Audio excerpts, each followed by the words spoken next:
wafdi ballaaran ay hogaaminayaan wasiirada wasaaradaha madaxtooyada iyo maaliyadda Soomaaliland Cabdicasiis Maxamed Samaale iyo Xirsi Cali Xaaji Xasan ayaa kormeer ballaaran ku tagay deegaanka Inaaf Madoobe ay ka socoto dhismaha wadada isku xidha Ceerigaabo iyo Burco. wadadan isku xidha gobolada Togdheer iyo Sanaag oo ah mid hawsha laga qabtay ay mahadiyeen qalbiyada shacabka gobolka Sanaag oo u qabay hamuun inay marun indhahooda saaraan laami wadadaasi Ceerigaabo iyo Burco ayaa waxa geesta kale kormeerkan wasiiradu ay la kulmeen ilaa in ka badan 65 tan oo daamurka lagu sii wadayo dhismaha wadadan oo halkaasi la geeyay taasi oo qaabili doonta ama dhameystiri doonta kala badh dhismaha wadada. madaxtooyada Soomaaliland Xirsi Cali Xaaji Xasan oo ka hadlaya dhismaha wadadan iyo muhiimadda ay u leedahay qarankan Soomaaliland ayaa waxa uu yiri aad baan runtii ugu faraxsanahay sidii maarayo sheegay si laxaad leh ayaan ugu faraxsanahay meesha la yiraahdo daamurkii oo soo gaaray shaqadii oo socota oo qaybtii kale daamurka la dhigayo tii ciid la dhigayo oo la dhigayo sidaan maalintii hore sheegnay waxa weeye ilaa 100 kilomitir baa wax daamurka la dhigayo iyo wax ciid la dhigayo socda oo waxna mobilizationkiisa diyaar garowgiisa socda ilaa ku dalgalkeeda aan sameynay marka waxaan rajeynayaa insha Allah taala wadadaas inay socotay oo hawsheedu insha Allah taala dhameystirmi doonto dadkii ka shakisanaa ee qalbigooda wax warwarku ku jiray ama maradku ku jiray qaarkooda yani sida xun u fakarayay waxa weeyaan waxaan leenahay tanna waa lagu guuleysanaya way dhamaan doontaa kuwa kale oo badanna hore loogu guuleystay kuwa kale oo badanna waa lagu guuleysan doonaa insha Allah taala guul bay inoo tahay.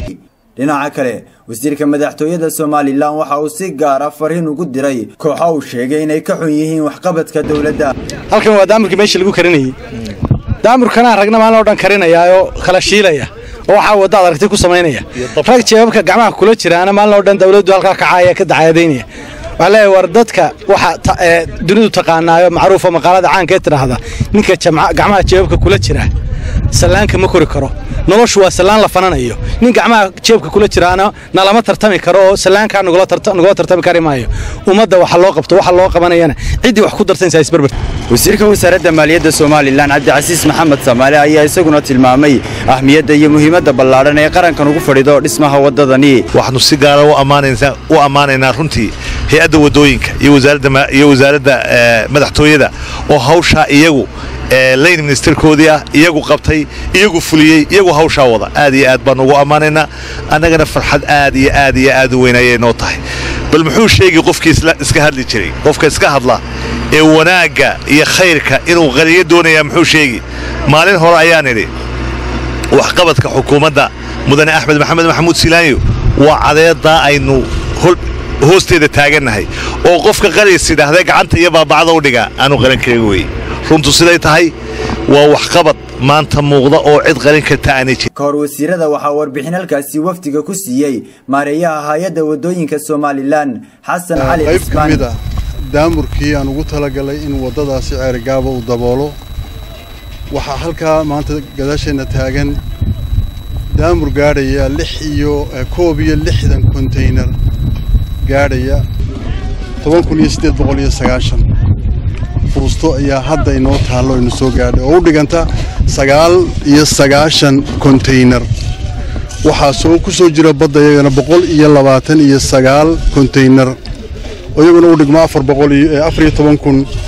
qaar ka mid ah salaadiinta gobolka Sanaag ayaa iyaguna tilmaamay in waxqabadka dhismaha wadadani ay tahay mid diiwaanka taariikhda u gali doonta xukuumadda talada dalka haysa ee uu hogaamiyo madaxweyne Axmed Silaanyo isla markaana ka deegaan ahaan ay ka abaalgudi doonaan waxqabadkaasi ballaaran ee dhinaca wadada. maanta halkan baabuurta taala iyo shaqada ka socota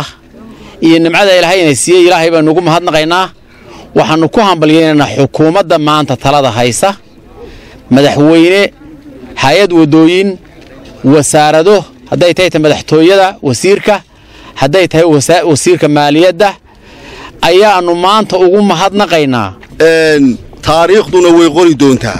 waxa maxay ahayd halka ka socda ee Ilaahay waafajiye xukuumadda iminka jirta annagu haddaanu dhaqanka nahay xukuumaddaanu taageersannahay waa la shaqaynaynaa caalamka horu maray marka ay xukuumadda markaa jirta wax qabato waa ugu celisaa wax lala yaabo maaha hadeera waa loogu celinayaa ninkii ka xumaanayo adaa yaqaan. dhismaha jidkan ballaaran ee wadada Ceerigaabo iyo Burco ayaa waxa uu yahay mid ay kaga dhabaysay xukuumadda madaxweyne Siilaanyo waxaana shacabka Soomaaliland qurba joogta iyo ganacsatada looga fadhiyaa sidii ay uga qayb qaadan lahaayeen dhamaystirka dhismaha wadadan oo muuqata xilligan mid guul ku dhow. Cabsaaq Faarax Cabdilaahi TV-ga qaranka Soomaaliland Burco.